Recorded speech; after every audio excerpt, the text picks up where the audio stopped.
Hey there, it's Lara, and it's Wednesday.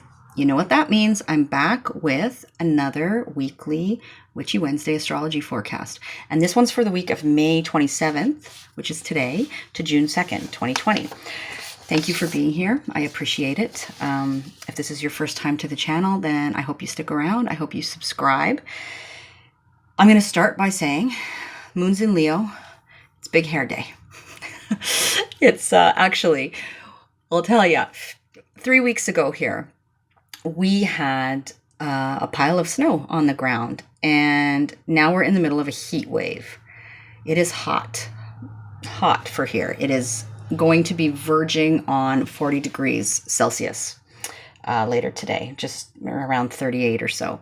And that's pretty hot. And we don't have central air in our house, and my office is upstairs. So, I got the big frizzy hair going, and I'm a little warm right now, particularly because this is my second take of this video. I thought I made a mistake the first time when I was going through the signs, and then after I deleted the video, I realized I hadn't made a mistake, and I deleted it for no reason, and here I am doing it again. And you know what? That's kind of the nature of where we're at right now with all this energy in Gemini. It's like, boo, boo, boo, boo. Our minds are firing all over the place. We can feel a little bit scattered mentally. It can be a little overwhelming unless it's energy that you're really, really familiar with and used to, right? But just there's a lot going on, and there's particularly a lot going on up here with all this energy in Gemini. And so, lesson learned that I can relate to you is don't jump the gun. don't react impulsively, right? Like I thought, oh, wait, that's wrong. That's the wrong. No, I have this wrong. That's the wrong house. And then went about deleting the video because I had to make room to record the new one. And as soon as I did that, I went, wait a second. Nope. Now I can't get it back. So, lesson learned. Anyway, give me the chance to explain that to you, which I didn't do in the first video. So Moon's in Leo, as I said, right now. And that's what I'm blaming that for the big uncontrollable hair, and the fact that nobody's been able to see a hairdresser for a long time now. Anyway, then the moon will move into Virgo on Friday, so the weekend may be a little bit more reserved, but also good for getting some tasks accomplished, for checking off the ticky boxes, for doing a little bit of research on something, for anything that involves your discernment, anything that's practical. Virgo is an earth sign, right? And sometimes very focused on health. So it could be taking care of your health, practically, that sort of thing, right?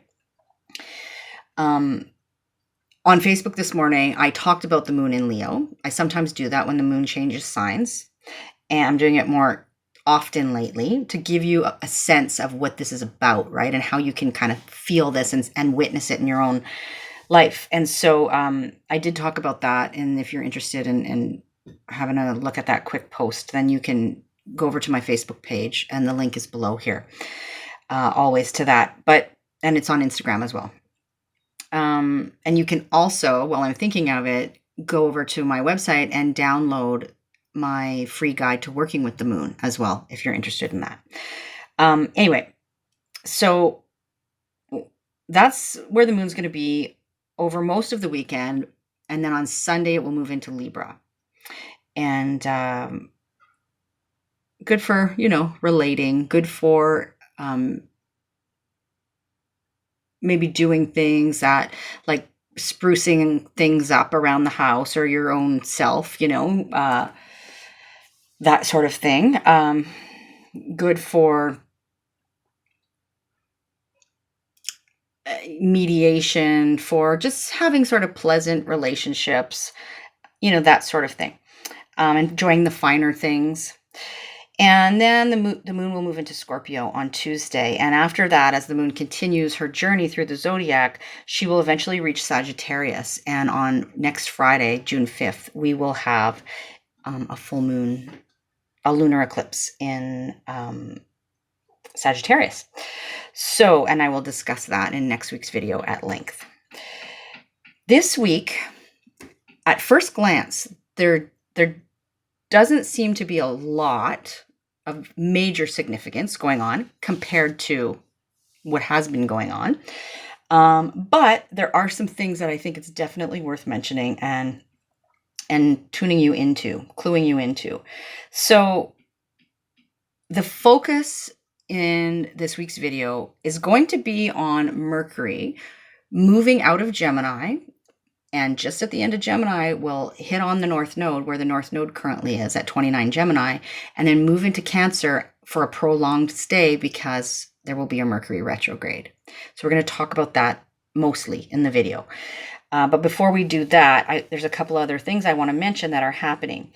One of those things is that Mars, right? Mars is the warrior planet, the planet that's associated with our drive, our will, our kind of more masculine yang sense of going for it, right? Going after what we want. Is sitting in Pisces and is conjunct asteroid Ceres, which is this archetype of the Earth Mother, right? Involving issues around children, mothering, nourishment, agriculture, this sort of thing. So those two planets are together and they are in a harmonious conversation with Uranus and Taurus. And it's called a sextile, this conversation. And so it is a conversation that can bring about opportunity. But we have to kind of be open to it and we have to be paying attention, right? So this is happening all this week and into next week, right till Thursday, I believe, is a good overall time. This aspect is good for getting things done, for making changes, but specifically involving, I would say, because of the involvement of Ceres here, we may see themes personally or just collectively around children, around the earth, maybe climate change, that sort of thing, fighting for the planet in some way. Agriculture, issues around agriculture and general nourishment, right, may come up. So, but for each of us, this involves particular houses in our chart, wherever Pisces and Taurus sit for us. And so if you know your chart, you can take a look and see what two houses are involved and be on the lookout for opportunities that may involve those two houses and, energy flowing between, kind of thing. So of course, if you don't know your own chart, you can always find that out by having a reading with me or another astrologer. Or if you're a do-it-yourselfer, you can go to a website like astro.com and draw up your own chart and try to discern and decipher that way as well. So for example, just personally, just to give you an idea of how this works, I have Pisces in the 7th house, which is where Mars and Ceres will be conjuncting. And then Uranus or Taurus, where Uranus is sitting, is in my 9th house, right? So opportunities may arise where those two areas of life, 7th house is like important, significant relationships, one-to-one relationships. And that can include business partners or, all kinds of relationships that are of a more personal variety. It can also include contracts and agreements when we're talking about the 7th house. And it can include rivals as well, the 7th house. And then 9th house is about higher learning and teaching and, our philosophy and our belief system and all of that. So that's where I'll be mindful of when I'm considering this aspect over the next week or so for me personally, right? So what do I want to talk about next? Well, what I want to do, I think I'm going to show you the chart and then we'll carry on. So here's the chart, the analog way that I show it to you. And this is for today. So the moon, as you can see, just like I mentioned, is in Leo, right? And where does the moon move after she leaves Leo, she moves into Virgo. And so I'm going to talk about that in a minute. So just take note. And Virgo squares Gemini, another mutable sign. Gemini and Virgo are both mutable signs, as are Pisces and Sagittarius. Where's Sagittarius here? Sagittarius.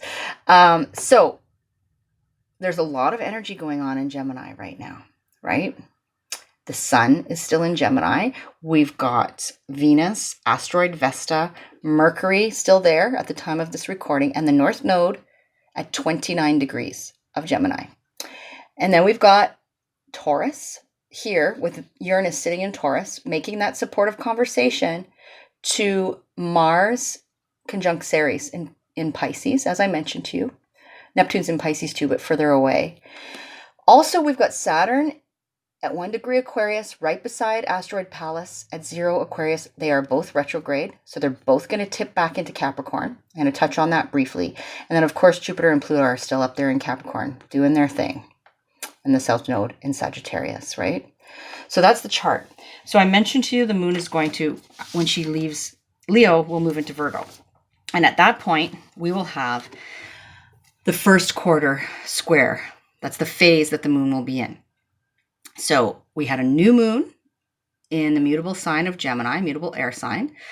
And when the moon reaches Virgo, it will square the position she was at the new moon, right? Because the sun and the moon come together at a new moon. The sun will still be in Gemini. The moon moves more quickly. So she will have moved on and she'll be in Virgo, squaring that Gemini energy. And so what happens at a first quarter moon is we reach this point of, Dane Rudger called it crisis. Now, I hesitate sometimes to use that word because when we hear the word crisis, we automatically think doom and gloom and bad things and palavers and that kind of thing. And that's not necessarily true. That's not necessarily the case. This is just about whatever was initiated around the time of the new moon now reaches that point where it may require some adjustment, where we may be noticing some chinks in the armor, some holes that need to be plugged. We may be hitting some obstacles, to the attainment of what we want or where we're headed. And so it's a bit of a crisis point. And that a square is a conversation of tension, right? A 90-degree angle. And so that's happening over the course, of when the moon is in Virgo, that first quarter square phase. And she will continue to wax, right? To grow to fullness. And then when she eventually reaches fullness, that's when the eclipse on June 5th will happen. Fullness in the mutable sign of Sagittarius. But we'll talk about that next week.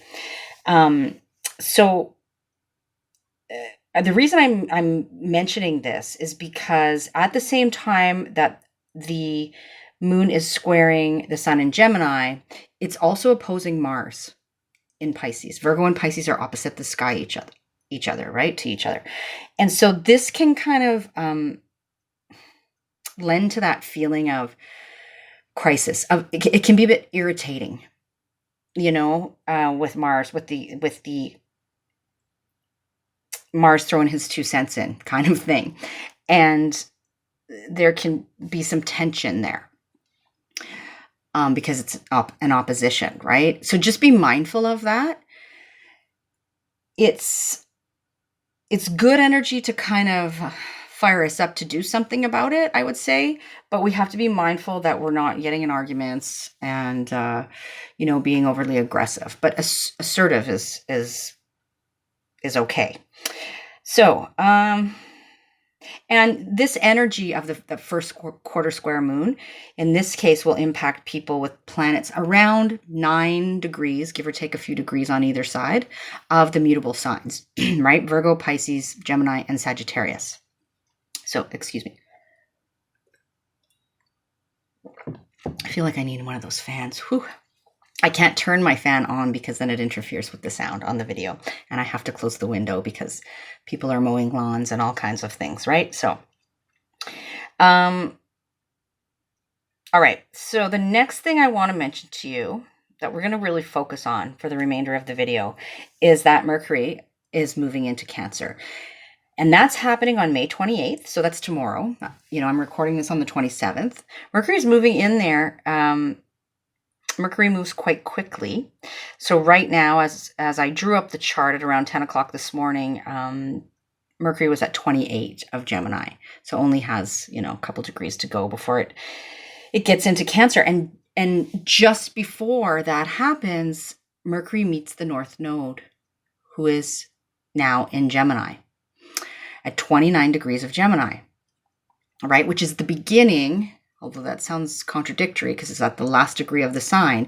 It's at the beginning of its 18-month journey through the sign of Gemini. And because the nodes of the moon are always in retrograde motion.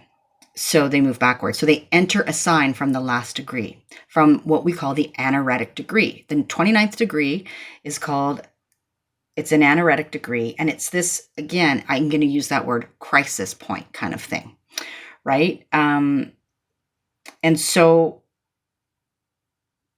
people that have 29 degree placements in their chart, I'm one of them, I have my MC at 29 degrees, will notice that the theme of crisis in relation to whatever the placement is for them tends to be revisited over the course of the lifetime, right? And it allows a sense of mastery eventually, but it takes some time. It's people with 29 degree placements are usually late bloomers in relation to wherever that 29 degree placement is.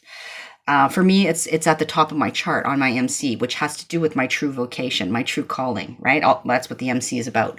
And so it's been interesting, to say the least. But the North Node is in Gemini, 29 degrees. As Mercury hits the North Node, we may get some information, right, Mercury, or make a connection, or have some kind of communication, an exchange of ideas, or get an idea,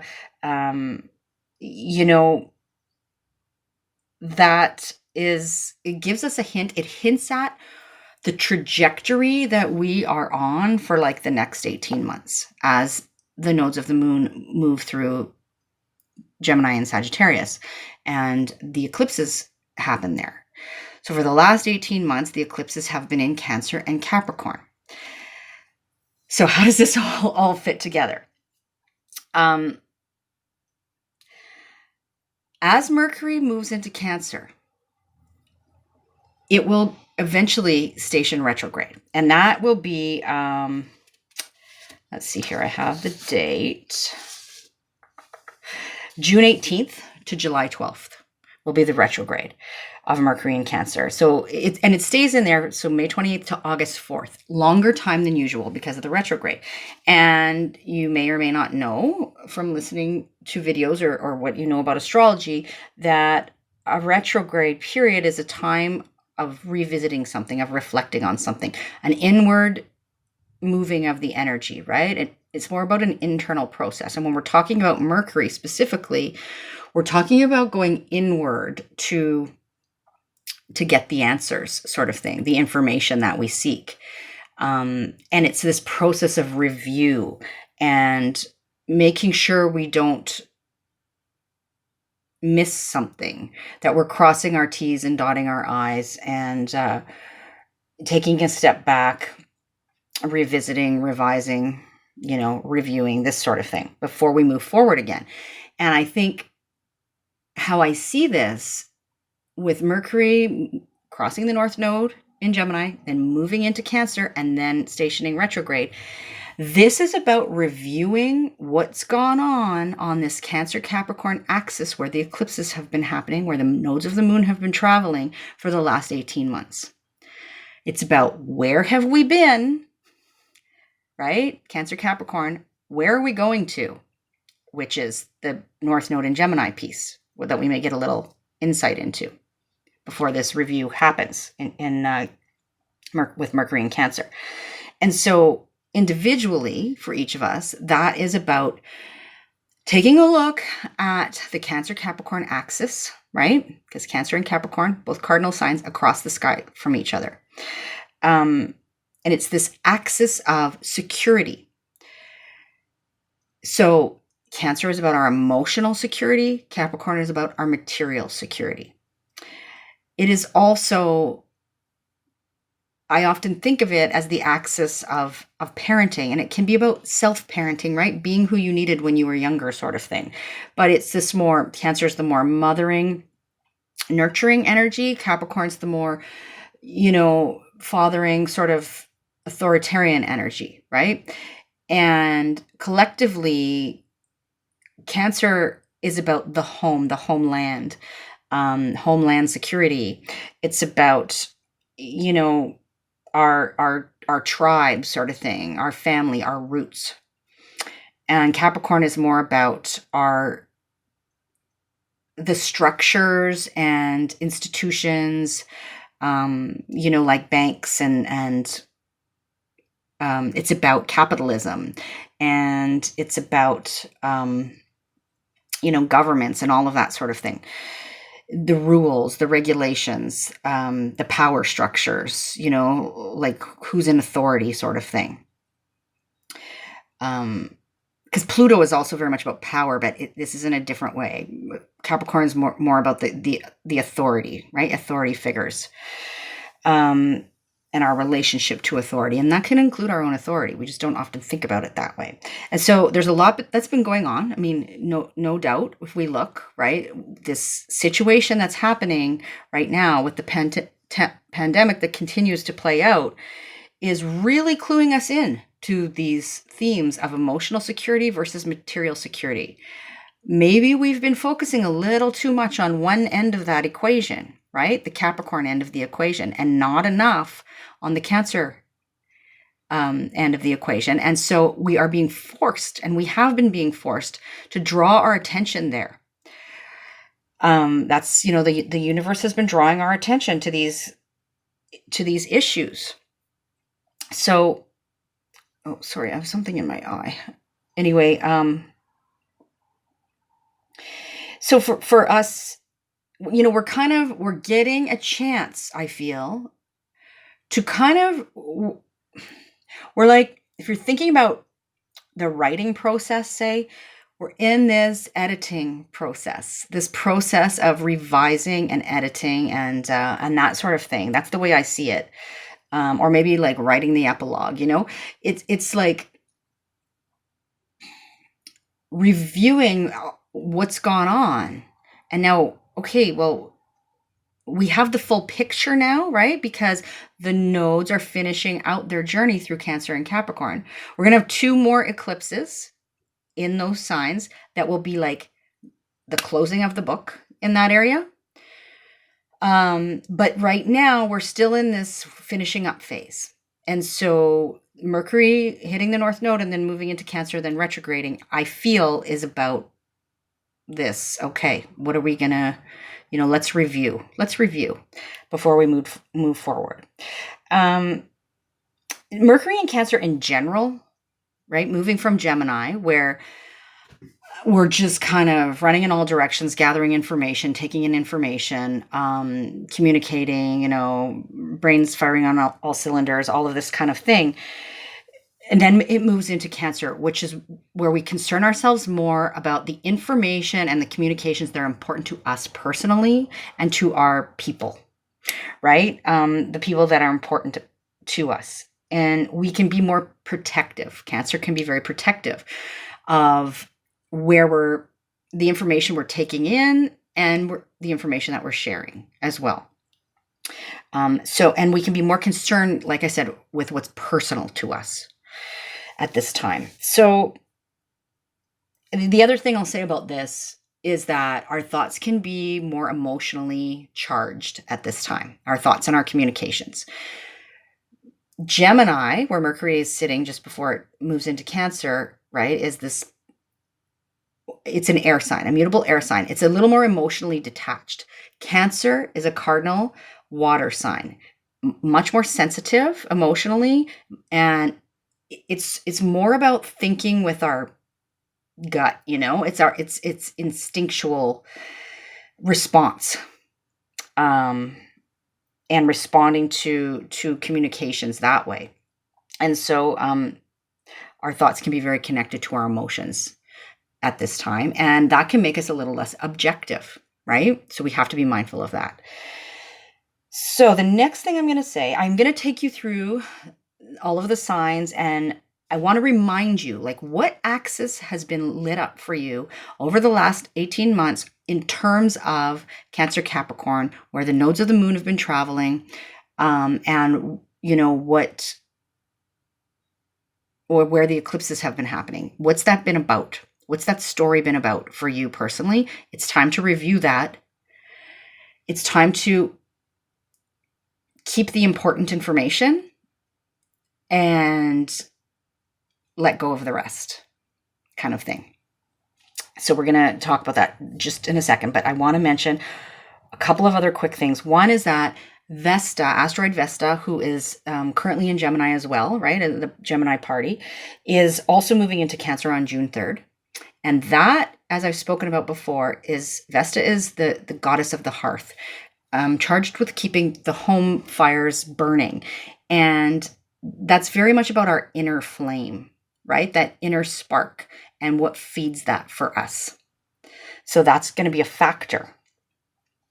And then we also have, as I showed you on the chart, Saturn and asteroid Pallas are right beside each other at the earliest degrees of Aquarius, but they're both retrograde. So first, Pallas is going to move back into Capricorn on June 2nd, and then Saturn is going to move back into Capricorn on July 1st.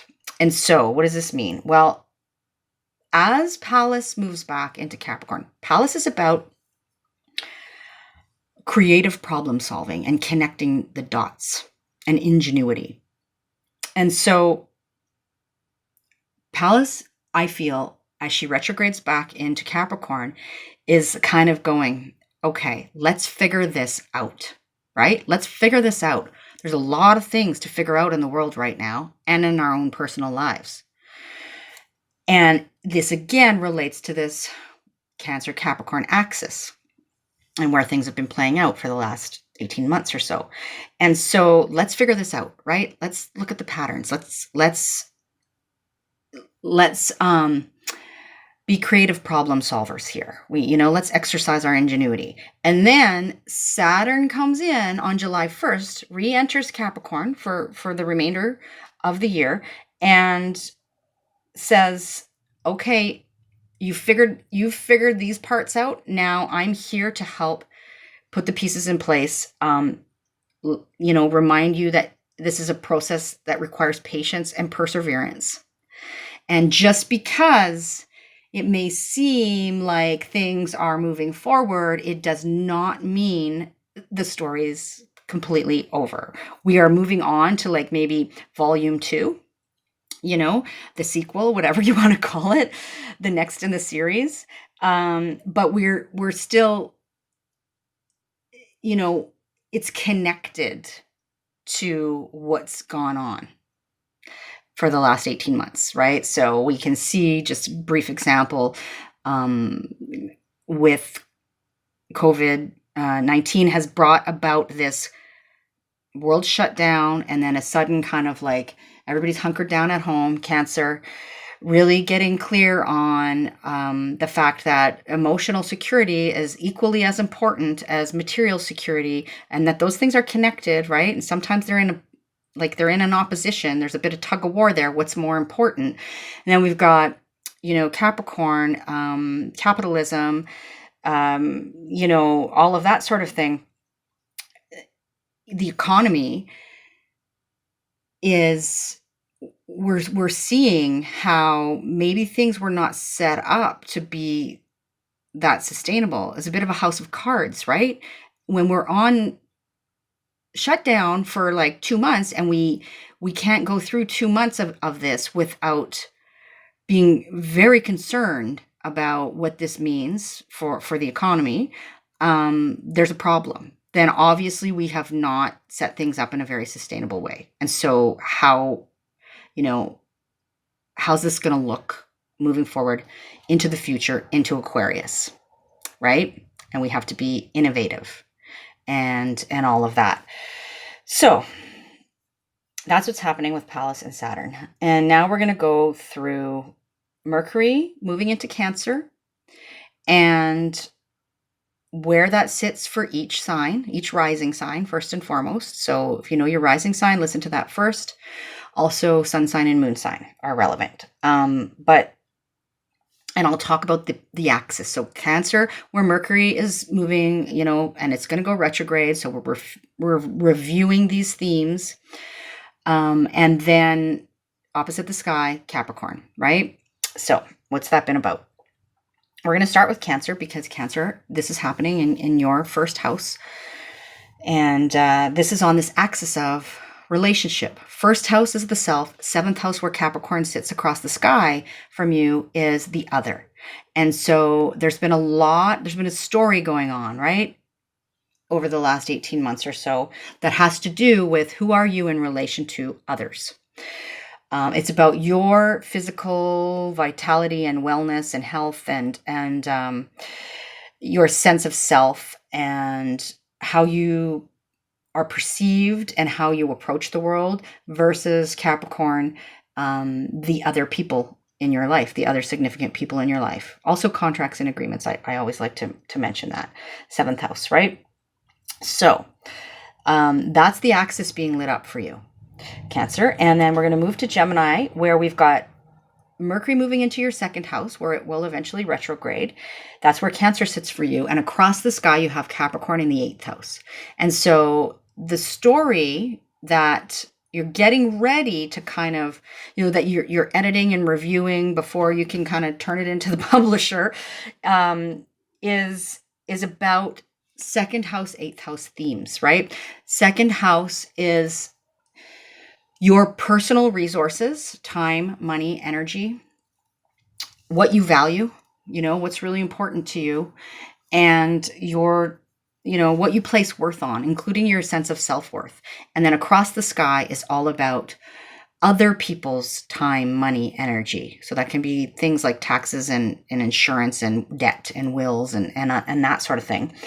Money that comes to you through others or money that goes out to others, paying bills and that sort of thing too.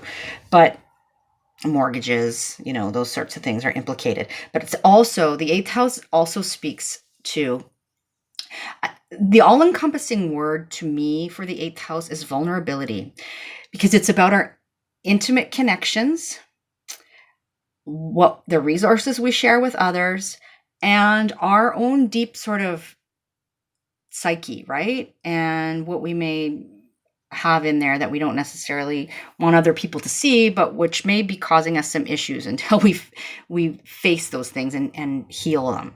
And so all of that, to me, falls under this umbrella of where we're vulnerable, really. It's also about this, when we address those things, there's this process of transformation that takes place, this cycle of death and rebirth, right? Metaphorically speaking. And so this is the axis, second house, eighth house, that's been lit up for you with Cancer Capricorn, and the nodes of the moon and the eclipses there. So it's sort of time for you to review what that's all been about and then get clear, what's the next steps. And this doesn't have to happen overnight. You got some time. The retrograde is June 18th to July 12th, I think. So you've got the summer,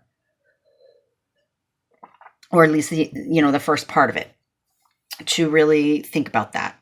And next we've got Taurus, where Taurus, for you, Mercury's moving into your third house, which is where Cancer sits for you. And then across the sky is Capricorn in the ninth.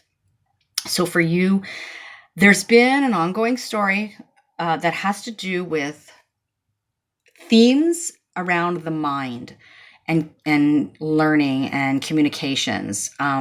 So the third house, right, is about the lower mind, meaning knowledge and information and communication. It's the natural home of Gemini.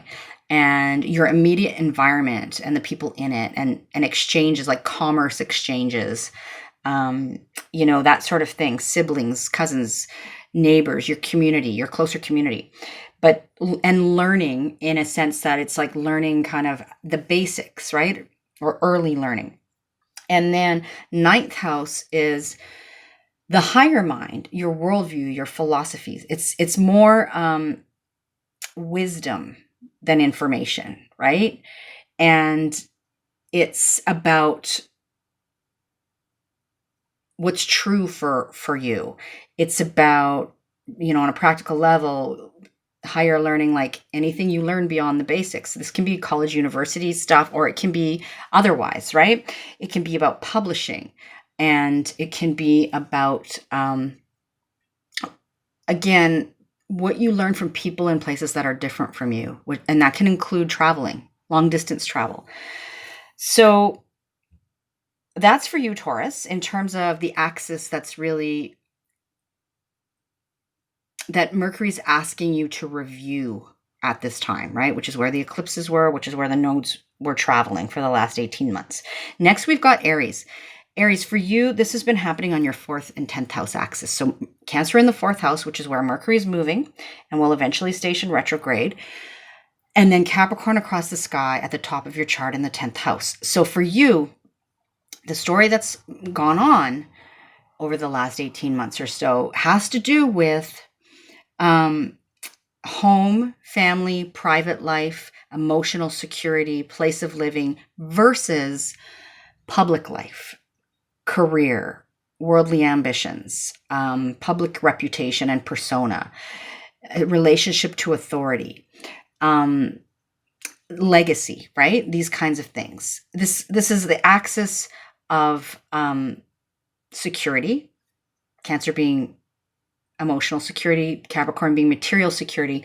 And I also think of it as the axis of parenting, right? Because it's Cancer is sort of this mother archetype and Capricorn's the father archetype. And so it can be about, as you get older, learning how to self-parent, right? Be who you needed when you were younger, sort of thing. So this is the axis being lit up for you, with Mercury traveling through Cancer and eventually retrograding there, Aries. Moving on to Pisces now. Pisces, for you, this is the 5th and the 11th houses that are being lit up. So Cancer's in the 5th house for you and Capricorn in the 11th, right? So there's been a lot going on in your personal story over the last 18 months that involves children, 5th house, what sparks joy for you, your creative, your individual, creative self-expression, connecting with the inner child, this sort of thing. And then across the sky in the 11th house, which has to do with groups and collaborations and networking and your hopes and dreams for the future and the people that can help you get there, right? And so this is this axis that's been in this dance over the last 18 months for you. And what's this all been about, right? It's time for some review of these things before you can close the book here and move on to the next volume. So next we have Aquarius, where Aquarius, this is happening for you in your 6th house, where Cancer sits for you. Across the sky is Capricorn in the 12th. And so Aquarius, it is revisiting, reviewing, drawing your attention first. And then when it goes retrograde, it's about the review and all of that, right? Mercury, retrograde. This is the axis of health. So like the physical health is very much 6th house, whereas sort of mental, emotional, spiritual health is more 12th house, right? So this axis of health, and it's also called, it's very much about order, 6th house, the practical 6th house, which is the natural house of Virgo, and chaos, the more ethereal, the more spiritual, which is 12th house, right? And how those two things are sort of opposite sides of the same coin. And so for you, Aquarius, there's tons more to be said about all of these axes, right? But this is generally what's being lit up for you and asking you to think about what's this all been about, and what needs to happen in this review before moving on. So that's for you, Aquarius. Next, we have Capricorn. So Capricorn, there's been a lot going on in your sign, as you know, and this energy is centered around your 7th house and your 1st house, the axis of relationship, right? The 7th house is where Cancer sits for you across the sky from your sign. And so that's where Mercury is entering. And you are in the 1st house. And so this is about other people, 7th house, in relation to the self, right? Your relationships, your significant relationships and contracts and agreements in relation to who are you and your physical vitality and well-being, and your approach to the world and how the world perceives you. So that's what's going on there for you, with the Mercury moving in there to Capricorn. And that story of Cancer Capricorn kind of really reaching the final stages, right? Then we've got Sagittarius, where you've got Cancer in your 8th house and Capricorn in the 2nd. So this is the axis of transformation, 8th house, of what we are, where we are vulnerable. So our intimate connections, other people's resources, time, money, energy, and psychological wounding and healing. And then our own resources, our own time, money, and energy, what we value the most, our self-worth, right? And so this is Mercury is asking you to think about what's gone on here for you over the last 18 months and what it's time to move on from, keep what's working for you and what's helpful and let go of the rest. So that's for you, Sag. Next, we have Scorpio. Cancer sitting in the 9th house for you, Capricorn in the 3rd. So Scorpio, this is about your philosophy, your worldview, your belief system, your speaking your truth, issues of the higher mind, higher learning, what you learn from foreign people and places, things involving that, long distance travel, in relation to communications on the day-to-day, ideas, thoughts, messages exchanged, your way of communicating, the people in your immediate environment, right? And this idea of sort of early learning or learning the basics as well. So that's for you, Scorpio. Libra, you're next with Cancer sitting in your 10th house and Capricorn sitting in your 4th house. And so this is about legacy, career, your public reputation and persona, which is 10th house, right? Authority, relationship to authority. And 4th house, family, home, emotional security versus 10th house, material security, place of living, roots, ancestry, all of this kind of thing. This is the story. And we're at this place in the story where now we're kind of like, what's this all been about, right? And reviewing and all of that, as Mercury will station retrograde in Cancer eventually in June. So that's for you, Libra. Next, we have Virgo.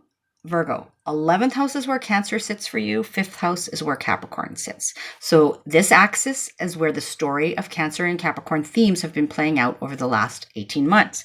So for you, Cancer in the 11th house, where Mercury's moving, is about your hopes and dreams for the future and the people that can help you get there. It is about the group, friendship groups, organizations, clubs, associations, and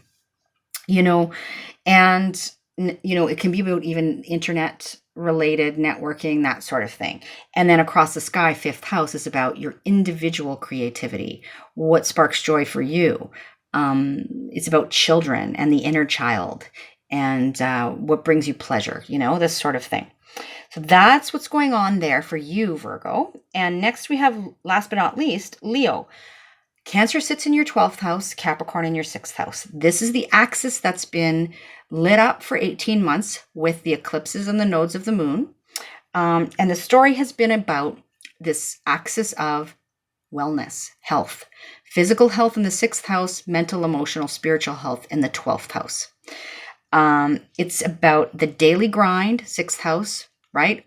Order, what's practical, what you are in service to, the daily work, whether it's paid or unpaid, versus the bigger picture, versus the more chaotic, versus the more spiritual, mystical, magical, kind of on the 12th house end.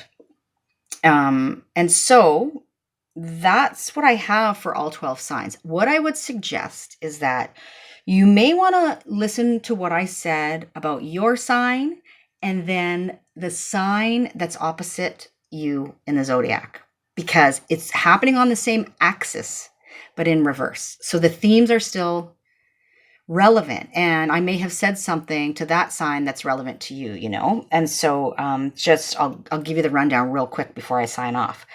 The opposite of Cancer is Capricorn. Opposite of Gemini is Sagittarius. Opposite of Taurus is Scorpio. Aries is Libra. Pisces is Virgo. Aquarius is Leo. Capricorn is Cancer. Sagittarius is Gemini. Scorpio is Taurus. Libra is Aries. Virgo is Pisces. And Leo is Aquarius. Okay, so hopefully that helps. Take good care. I hope you have a good week. And I'm going to go, turn the fan on now and get something cold to drink. All right. I will talk to you soon. Bye-bye.